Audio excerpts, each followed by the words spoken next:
The Unitarian Universalist Church of Ventura, California, presents a homily by our minister, the Reverend Dana Warsnop, titled, "'Tis Better to Give and Receive," recorded on Sunday morning, January 30th, 2022. Good morning, and welcome to worship with the Unitarian Universalist Church of Ventura. I am the Reverend Dana Warsnop. Our theme for worship this month is Living with Intention. This is a community that comes together intentionally, though never perfectly. We move with the ebb and flow of life to care for ourselves and one another and the world. To live with intention and wholeness in our homes, on the lands we occupy, we must too embrace the fullness of our history, knowing that the lands that we live upon were the ancestral home of indigenous peoples. In most of Ventura County, this is the Chumash people. Let us include them in all our stories, making room for the children of all our children. Just three quick announcements. I will let you, the reopening team and the board are continuing to monitor pandemic status with an eye to opening as safely and as soon as we can. Next Sunday, all who attend are encouraged to wear yellow clothing or carry with them a yellow object that has significance for them. This is for our service on February 6th, when our guest minister, the Reverend Pratima Dharm, will draw upon Hindu traditions and Unitarian Universalist practices in her theme, Wisdom and Community Building. And lastly, remember that February 13th is an animal blessing service. We're calling it Puppy Love because it's so close to Valentine's Day. And it will be outdoors, in person, all generations. So you'll be getting more information, but bring your pets, crated, leashed, well-contained, and we will bless them all. You may also bring photographs of animals that you have had, dear pets who have departed. So now, breathe. Arrive, breathing in, breathing out, and let us enter sacred space.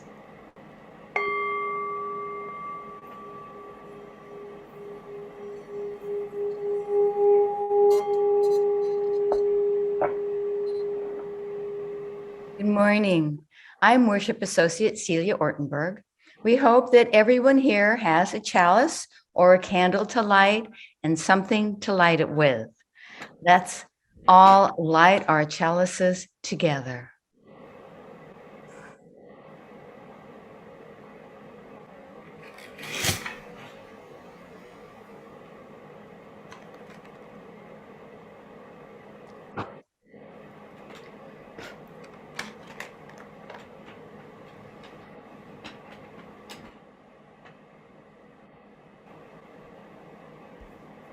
We begin our service this morning with these words from Rebecca Parker. What will you do with your gifts? Choose to bless the world. The choice to bless the world is more than an act of will.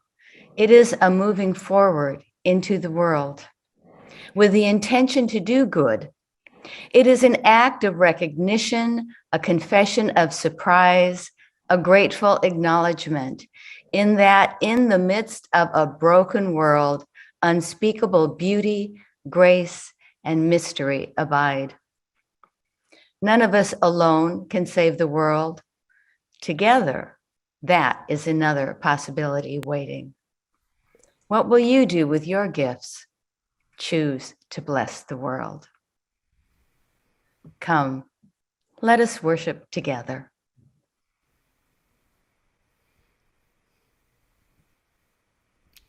Good morning. I'm Carolyn Bierke, the music director, and I'd like to welcome you all and invite you to join me in singing our opening hymn, Make Channels for the Streams of Love.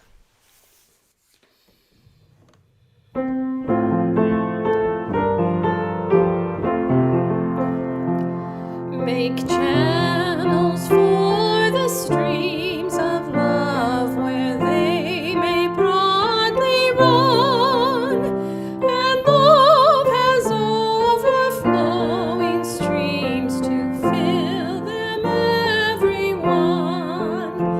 But if at any time we cease thus channels to provide, the very founts of love for us will soon be parched and dried.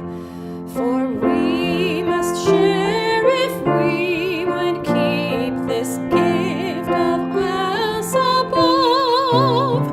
We cease to give, we cease to have, such is the law of love.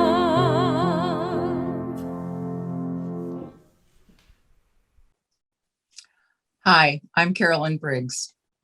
My husband, Dale Condra, and I joined this church in 1995. Like so many families, we came first for our son, then almost 5 years old, and to have a church home that would work for each of us. I quickly embraced our 7 principles as a touchstone in work and family life and the larger world. I'm drawn to the privilege asked of us to engage in a responsible search for truth and meaning, and that we are not asked to adhere to a creed. Since 1995, I've served as member or chair of nearly every committee and team here, including the Board of Trustees. I will tell you that long ago, in 1996, we were not a healthy congregation. We were struggling unbelievably financially, and only a few of our members knew it. After some months and at my wit's end, I reached out to Tom Berg, a trusted longtime member who at that time rarely attended Sunday services. I laid out to him everything I knew. Soon, Tom led a congregational town hall, so everyone would know. Today, we would call these listening sessions. We had more than one, and they went on until everyone was talked out. Tom was masterful in helping us face issues we were afraid to address. We stepped up, it all worked out. Tom had an unwavering commitment to a vital UU congregation in Ventura. He led with sensitivity and good humor, and we are the beneficiaries of his gifts. I'm grateful too for the many talented and committed members in this congregation today. Like Tom and others before us, I believe the very existence of this liberal religious tradition in Ventura is essential to a vital community and to provide a home for those of us seeking spiritual growth, social justice, and creating a legacy for those who will follow us. This past November, Gudrun Eastham spoke of this church back in 1975, when she was inspired to form a greeter corps. I think because Gudrun moved away, came for visits, eventually moved back, and rejoined as a member again many years later, she brings a unique perspective on our culture as a congregation and our practices over time. Now our culture is shifting again. Prompted by COVID, we have accelerated and increased our digital presence. Jeffrey Mahan, author of Church as Network, invites us to consider the ways digital culture leads us to new assumptions about our religious identity, new beliefs and practices about how people connect and form community, and new ideas about how people follow and give authority to leaders. Evolving media expands our horizons and will reshape our imaginations and practices. I leave you with this thought. What will this church, this congregation, this faith in Ventura look like next year and years from now? What will be familiar and what will be unbelievably different? Oh, thank you so much, Carolyn. Good questions. Good questions. Each Sunday, this congregation gives away our entire collection to an organization in the larger community or to funds that help people in our own church. We now invite you to donate online or by text. You'll see the link to give in the next slide, along with the phone number, a text to give, and both will also be posted in the chat. Our offering today goes to Buddy Nation, which provides food and veterinary care for the pets of people who are living without shelter, with the aim of keeping them together. Buddy Nation first met Mike and Lady at a homeless shelter more than 3 years ago.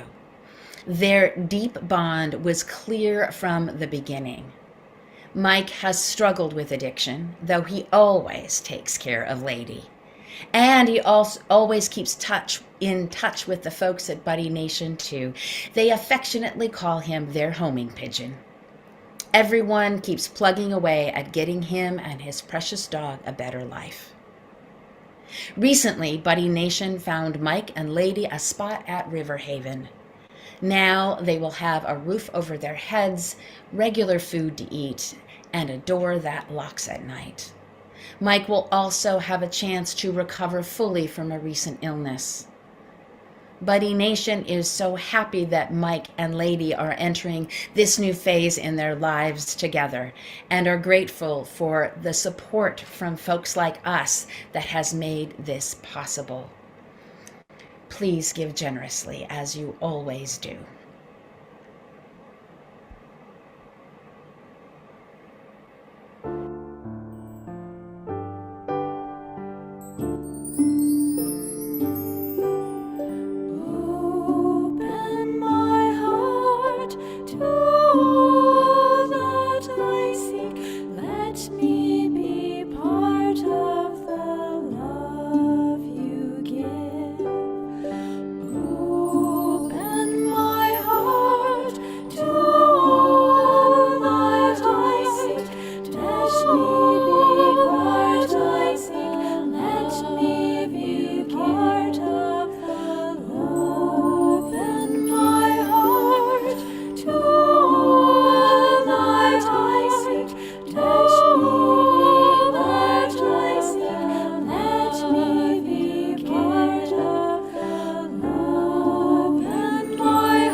We are grateful for the generosity of this congregation, which opens circles that circle and circle around throughout our church and the larger community, weaving themselves into a beautiful pattern, a tapestry of love we call community. Each week, we lift up the joys and sorrows that have been shared with our community. You can submit a joy or sorrow via a link on the website uuventura.org or a link in our Thursday email bulletin, UUCV This Week. When we're together in our physical sanctuary, we drop stones in water for each joy or sorrow.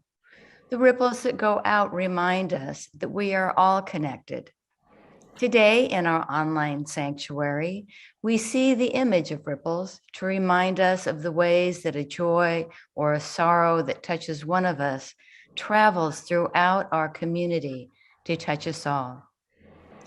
I invite all of you now to speak aloud or in your heart, or write into the chat the names of those you wish to celebrate or memorialize, or those who may be in the need of the loving embrace of this community. By invoking their names, even when we may not hear them, you bring them into this circle of caring that we call community.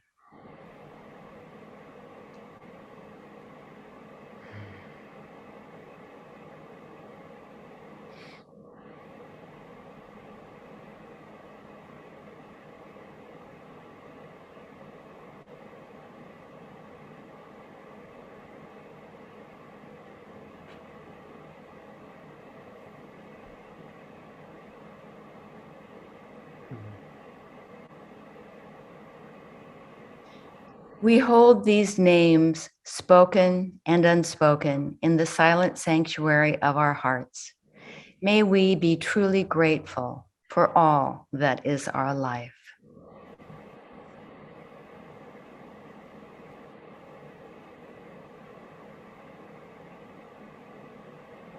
Please join me in singing a short song, From You I Receive. We will sing it 3 times together.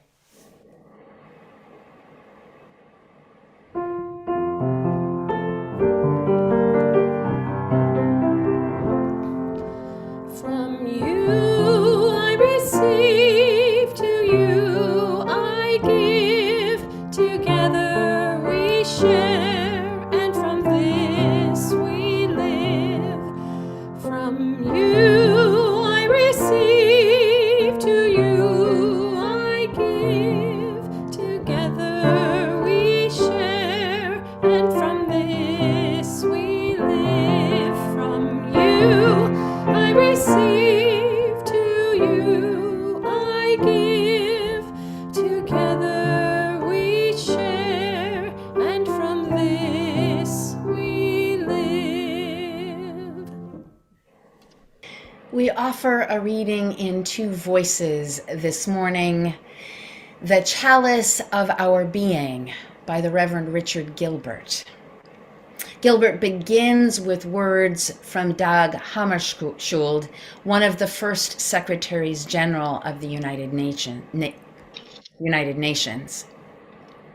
Each morning, we must hold out the chalice of our being, to receive, to carry, and give back. Each morning, we hold out our chalice of being to be filled with the graces of life that abound. Air to breathe, food to eat, companions to love, beauty to behold, art to cherish, causes to serve. They come in ritual procession, these gifts of life. Whether we deserve them, we cannot know or say, for they are poured out of us. Our task is to hold steady the chalice of our being. We carry the chalice with us as we go, either meandering aimlessly or with destination in our eye. We share its abundance if we have any sense, reminding others as we remind ourselves of the contents of the chalice we don't deserve. Water from living streams fills it, if only we hold it out faithfully. We give back, if we can, something of ourselves, some love, some beauty, some grace, some gift. We give back in gratitude, if we can, something like what is poured into our chalice of being for those who abide with us and will follow. Each morning, we hold out the chalice of our being, to receive, to carry, to give back.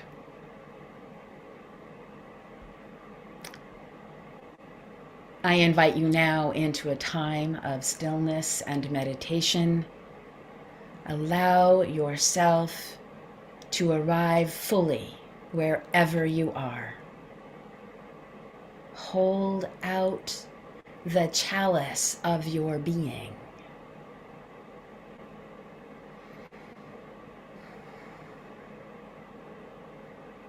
What are you able to receive?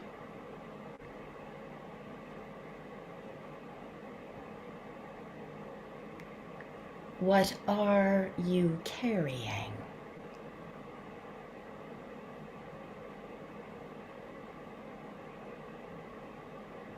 What can you offer? A silent meditation.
piece of music was the gift of one of our fellow congregations, our sisters, brothers in faith at the Church of the Foothills, or Foothill Unitarian Universalist Church in Fort Collins, Colorado.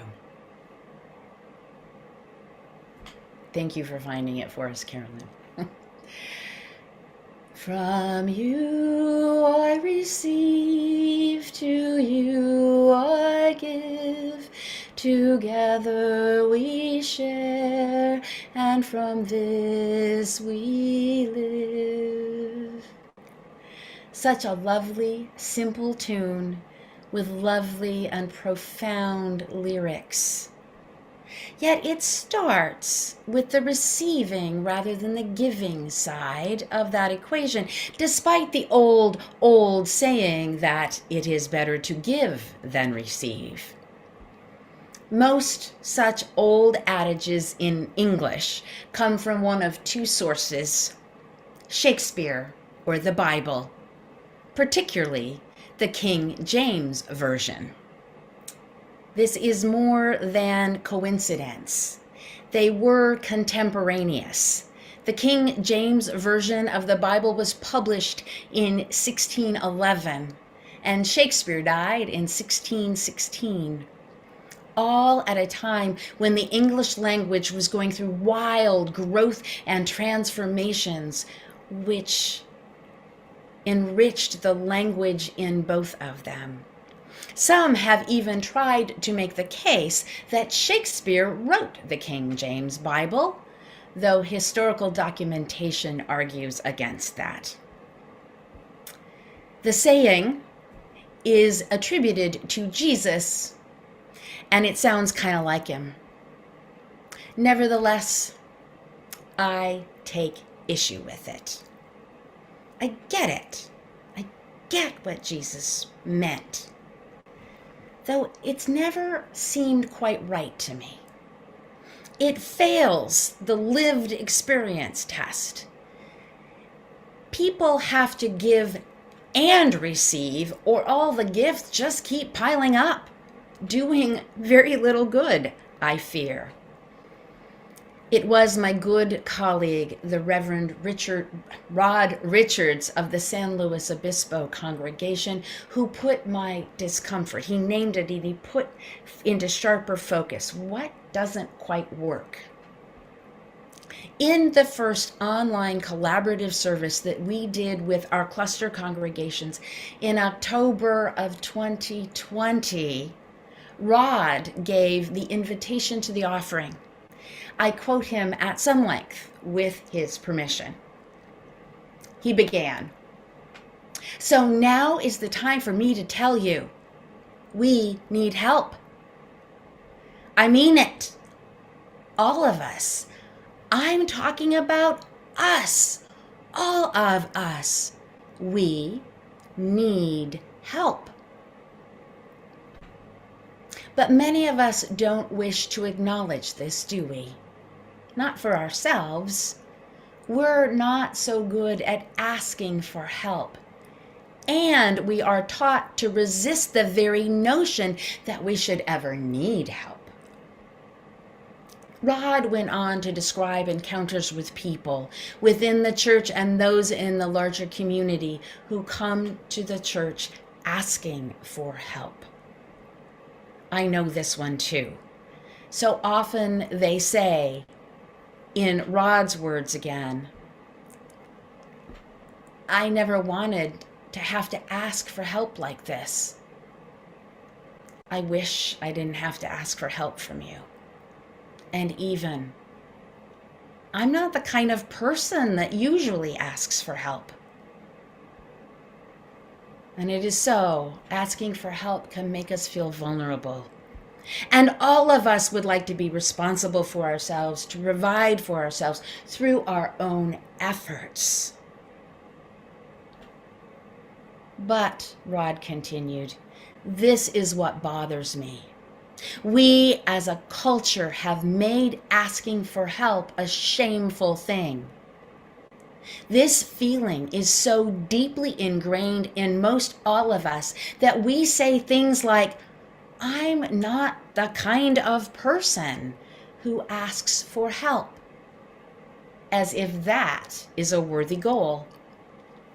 Rod then quoted author, lecturer, and researcher Brene Brown, who studies courage, vulnerability, empathy, and shame. She wrote, when you think less of yourself for needing help, whether you are conscious of it or not, when you offer help to someone, you think less of them too. If you judge yourself for needing help, you will also judge others for needing your help. That's when Rod got me. That is what is wrong with that old adage. We have made giving help praiseworthy and asking for help shameful. Then Rod offered the corker. You have heard it said that it is better to give than to receive. But I say to you, they are both necessary, natural, sacred. They are both sacred. Exhaling is not better than inhaling. They are both part of breathing, both part of a natural rhythm to which we all move. There are not people who need help and people who don't. There are only people. And yes, we, the people, by our very nature, need help. All of us. Different kinds of help at different times, but we all need help. And we need not be ashamed of that. And I know that we don't wish to shame others. Rather, we want to give from the deepest wells of generosity in our being. Not that we can feel superior to someone else, but in recognition of all that connects us. We need help. We offer help. We need help. We offer help. The natural rhythm of existence.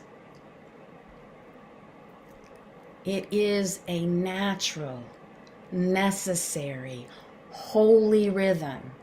And yet we are caught in a false narrative of the higher moral value. That giving is blessed and needing, let alone asking, makes us less than, is bad, shows weakness.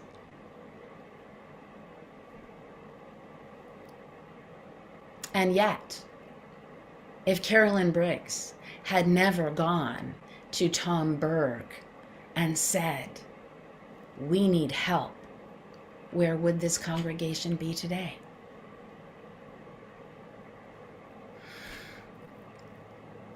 And it is perhaps this deeply ingrained fear of appearing needy, perhaps this ingrained fear of appearing needy is why the warm line email that the pastoral associates and I set up hasn't gotten a lot of entries. It is warmline@uuventura.org. And we meant it as a simple and relatively quiet way of reaching out and saying, hey, I'm struggling here. I could use a little help. And we could respond. My guess is that this is also a part of the reluctance that many have to ask people to give to the church. Partly it's because of these dynamics and just not knowing how to negotiate them. And money is one of the hardest things for us to talk about in our culture. Because of this, we are supposed to have it, to give, but not to need it. And wow, does that get complicated fast. It feels vulnerable to put ourselves out there, saying, we need your help.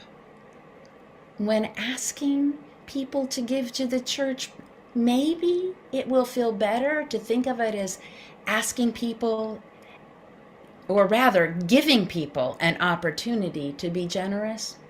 Maybe that will help. And yet, when it comes to asking for help in the church, here's what else I say. Some of you have heard this before. Giving is how we create this community.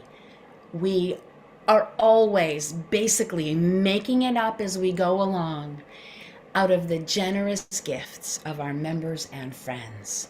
Gifts of time, talent, treasure, or some say gifts of wisdom, work, and wealth. In our Path to Membership classes, a longtime member and I had this great tag team thing going. She would answer all the questions about what the church needs with facts and figures, averages and medians that people want and need to know. And then she would hand off to me. I always start talking about time, talent, treasure. How much to give? As much as you can of all three, all the time, I say. That will pull people's heads right on out of the numbers and they sit right up. I say this because so often I hear people say that they don't have much treasure to give. Their budgets are tight. And almost always they say they will give more time as if to make up for their financial struggles. And that is lovely. All gifts are greatly received. Yet it doesn't work quite like that. The implication of that, I'll give more time because I don't have as much money, that implies that those who have more treasure can give less time? Huh? That actually feels just kind of icky to me. It falls into the time is money dynamic, which may work in a capitalist, consumer-based economy. Yet, the church operates under a different economy, using different equations. So I say again, give all you can, all the time. There are times for us all when you have more time than money. So give what you can of both. More time than treasure. Yes. And yes, then adding what dollops of talent you also have to offer. And thank you. Thank you for your wonderful generosity. There are also times for some when you have more money than time. A well-paying job that fills your days. Perhaps kids at home or parents to care for. In those times, also give what you can of all three T's. And thank you for all of it, for however you manage the balance. Then there may also be times when you are blessed with an abundance of time, treasure, and talent. Woohoo! How wonderful. What a great blessing in the world. How wonderful to be able to make a generous pledge and chair a committee and help set up for open mic night. Again, thank you so much. For here's the deal.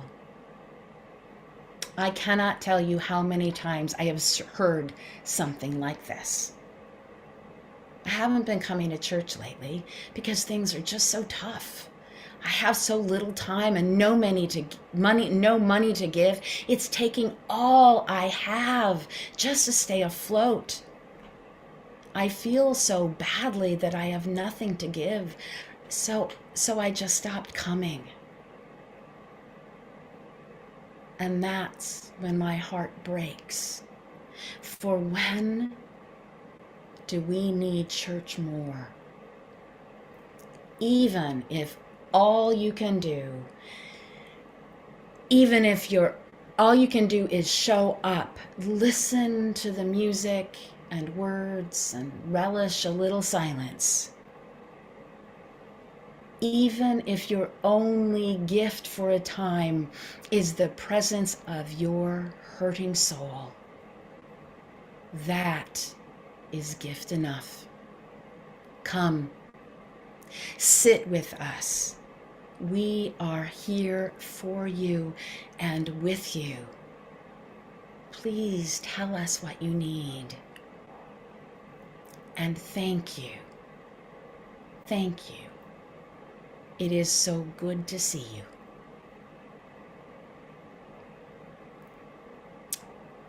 One of the first ministers I had used to say to new folks to the church, "Come on in.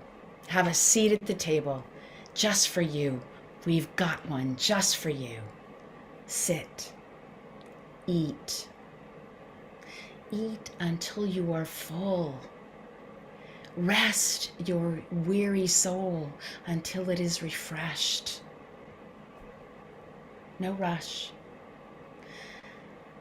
And when you have been filled, when you are rested, consider how you can make room for another hungry, weary soul.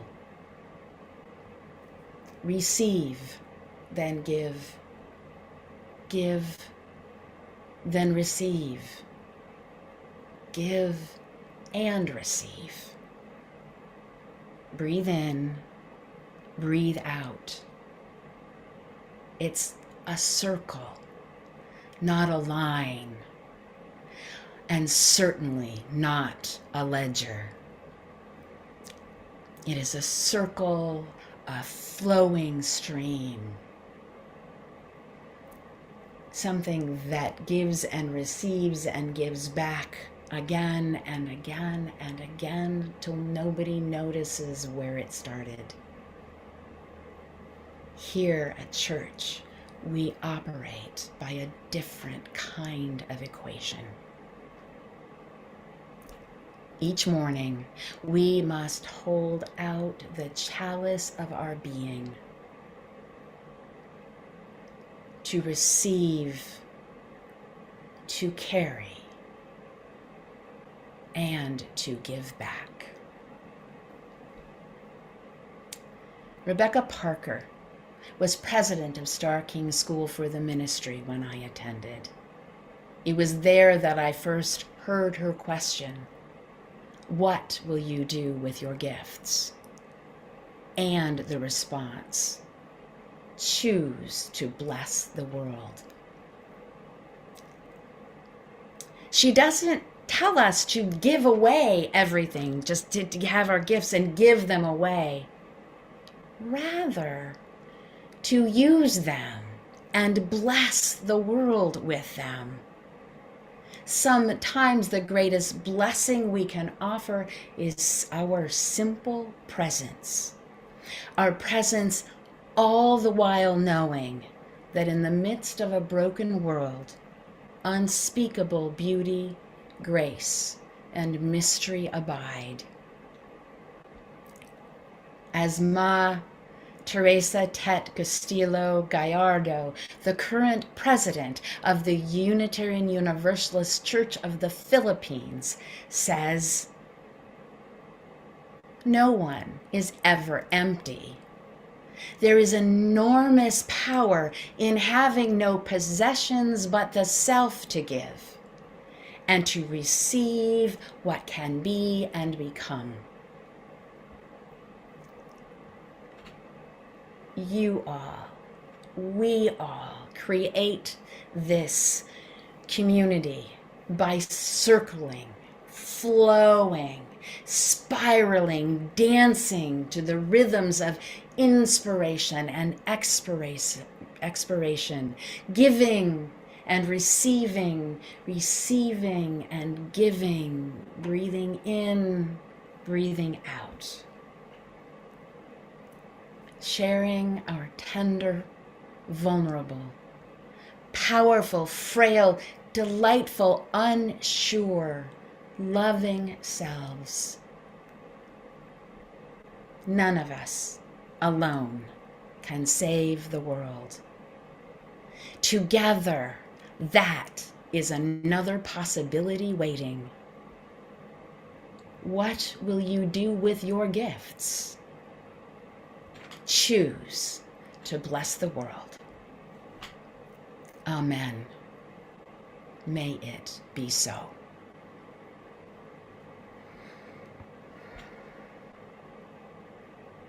I invite you now into a time of prayer. Holy beingness of many names and no name, Spirit of breathing in and breathing out, of receiving, holding, giving.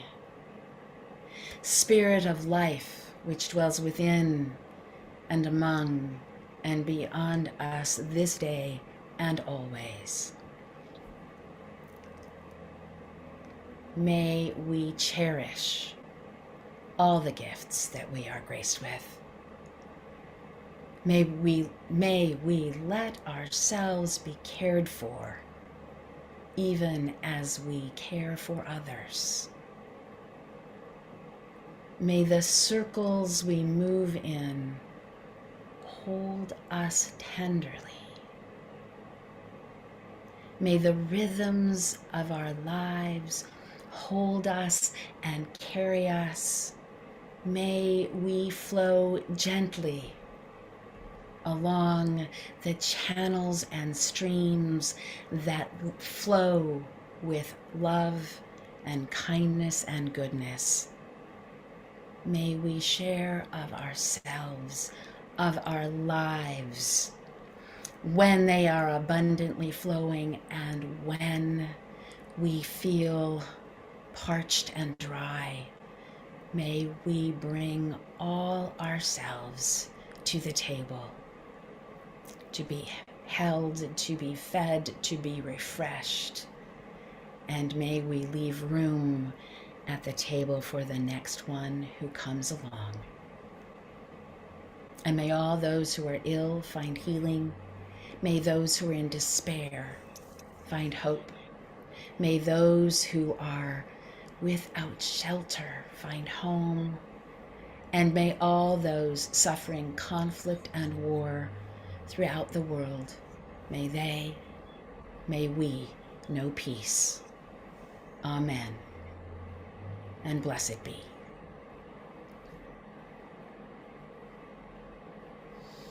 Please join me in our closing hymn. Come sing a song with me.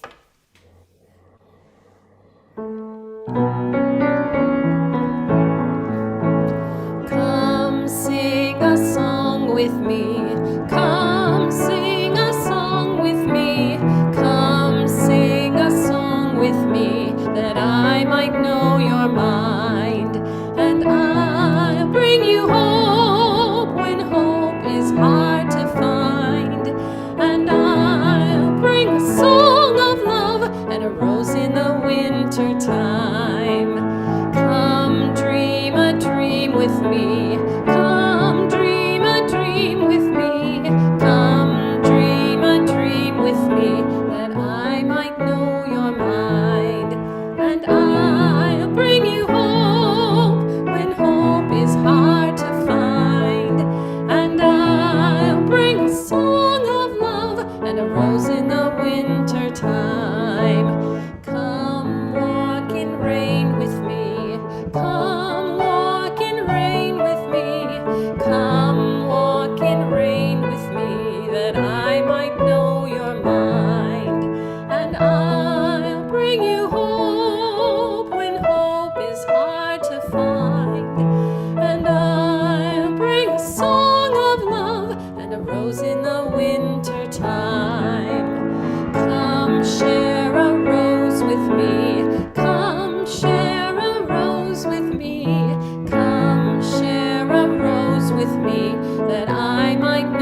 Please join me in reading the words on the screen and then join Reverend Dana and me in extinguishing your chalices at home. We extinguish this flame, but not the light of truth, the warmth of community, or the fire of commitment. Those we carry into our lives until we are together again.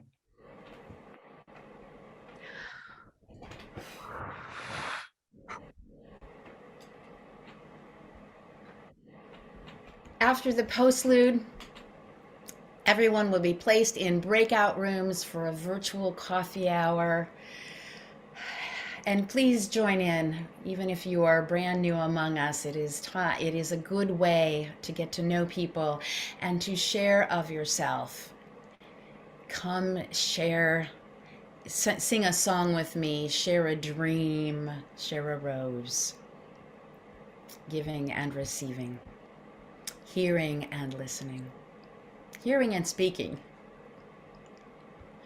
I leave you with these words from the Reverend Eric Williams. May you be filled with the blessings of this covenanted community. May you carry those blessings with you as you leave. May you discover the place in the world where your blessings, your gifts are needed, and may you have the courage to share them. May there be an open place within you to receive the blessings of the people you will meet along the way. Go forth in peace. Go forth in love. Go forth to give and receive in ever widening, flowing circles. May it be so.